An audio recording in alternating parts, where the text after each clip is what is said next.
Hello Africa and everyone watching, you're with ALT Daily, and on today's headlines, Volkswagen is having trouble with costs in South Africa as the group looks to save money. Colombia, South Africa and other countries are battling pharmaceutical companies for access to HIV and tuberculosis medications. In South Africa, Oscar Pistorius was granted parole. Onto the details.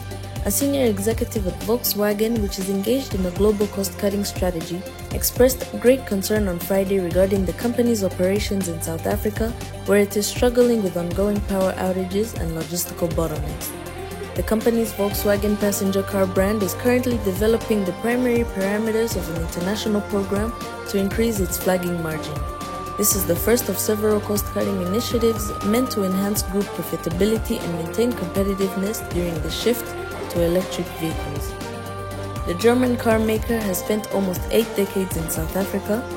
During a visit to the nation, Volkswagen brand chief Thomas Schaefer stated the country that once among the company's higher-ranking bases globally due to factors like competitive labor costs. However, he claimed that this advantage has been diminished by the costs of mitigating power outages brought on by the persistent production shortfalls at state-owned utility Eskom, as well as by rising labor costs and traffic jams at ports and railroads. Experts believe that a number of recent actions by South Africa, Colombia and other developing nations indicate a change in the way these nations handle pharmaceuticals. They represent a pushback against policies that prevent millions of people with HIV and tuberculosis from receiving treatment.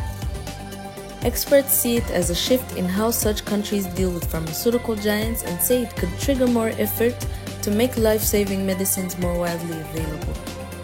In the COVID-19 pandemic, rich countries bought most of the world's vaccines early, leaving few shots for poor countries and creating a disparity the World Health Organization called a catastrophic moral failure. Now poorer countries are trying to become more self-reliant because they realized after COVID they can't count on anyone else, said Brooke Baker, who studies treatment access issues at Northeastern University. Oscar Pistorius, the double amputee Olympic runner, was granted parole on Friday, a decade after shocking the world by fatally shooting his girlfriend through a bathroom door at his South African home. Singabako, a spokesman of the Department of Corrections, stated that Pistorius would be released from jail on January 5th. This week marks Pistorius' 37th birthday. He was arrested in the late 2014 for the Valentine's Day 2013 murder of model Reeva Steenkamp.